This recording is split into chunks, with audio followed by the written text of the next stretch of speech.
ఈరోజు మన పెద్దలోగుడి గ్రామం పాత్పట్నం మండలం శ్రీ శ్రీ శ్రీ అభయ ఆంజనేయ స్వామి మరియు కోదండరామస్వామి ఆలయంలో సుబ్రహ్మణ్య స్వామి ఉద్యాపన పూజ జరుగుతుంది.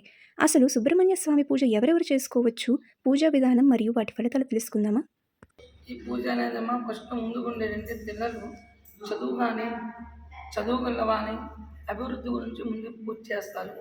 రెండవ పూజ అంటే రాహుగ్రహ దోషం, కేతుగ్రహ దోషం, దోషాలు పోవడానికి ఫస్ట్ ఇంపార్ట్ ముందు ఉండేటంటే సంతానం అయిన వారికి సంతానం కలిగిస్తారు సుబ్రహ్మణ్య స్వామి. అలాగే వివాహం ఎవరికైనా జరగవలసిన వాళ్ళకి వివాహం జరుగుతుంది. అలాగే ఉద్యోగం లేని వారికి కూడా ఉద్యోగం కలుగుతుంది.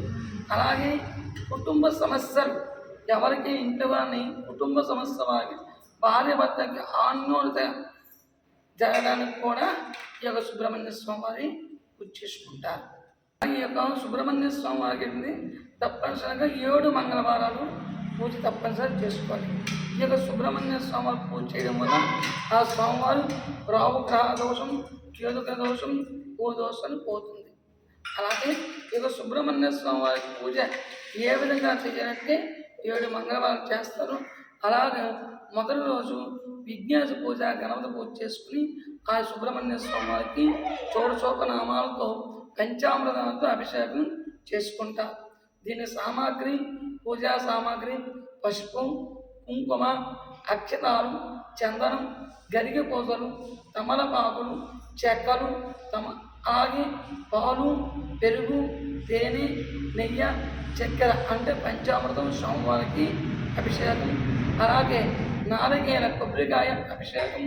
అలాగే వడపప్పు, బెల్లము, ఎరుపు పువ్వులు, ఆ దీపం, అగరబత్తులు, కర్పూరం ఈ స్వామివారికి పూజ చేయించుకుంటే తప్పనిసరిగా కళ్యాణం జరగవలసిన వారికి కళ్యాణం జరుగుతుంది.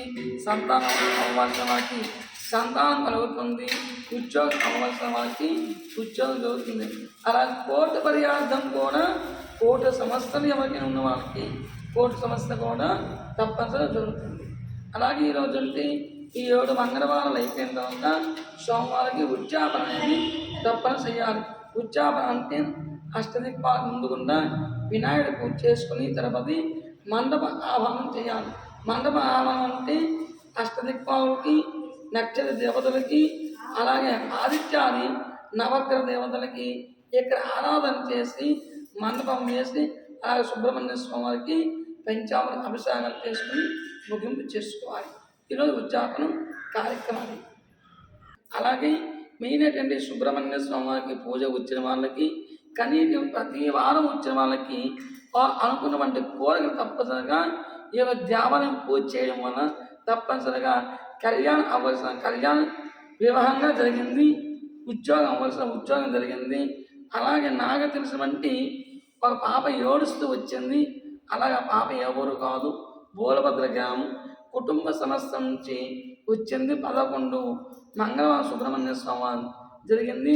ఆ పాప ఇప్పుడు భార్య భర్తలు ఆన్యోతంగా కలిసి ఉన్నారు. కుటుంబ సమస్య కూడా తీరుతుంది. కోర్టు పర్యార్థం కూడా ఈ యొక్క దేవాలయంలో కలిసి ఉండడం వరకు వస్తే కుటుంబ సమస్య కూడా తీరవుతుంది. మరి కళ్యాణం అవ్వాల్సిన కళ్యాణం మరి ఇంకేంటంటే ఈ స్వామివారు అభయ ఆంజనేయ స్వామివారు మరియు సుబ్రహ్మణ్య స్వామివారు పూజ చేసుకుంటే సంతానం లేని వారికి శీఘ్రంగా సంతానం యోగం కలుగుతుంది. ఈ యొక్క దేవాలయ విశిష్టం అది కలుగుతుంది. ముఖ్యంగా ఈ యొక్క సుబ్రహ్మణ్య స్వామివారికి సంతానం లేని వారికి సంతానం, ఉద్యోగం లేని వారికి ఉద్యోగం, అలాగే రాహుగ్రహ, కేతుగ్రహ దోషాలు తొలగి పూజ చేయడం వల్ల అందరూ కూడా శుభంగా సుభిక్షంగా కలిసి అందరూ కూడా ఉన్నారు. ఇప్పుడు వరకు కూడా అందరూ వచ్చే వాళ్ళకి అందరి కోరికలు కూడా జరిగాయి.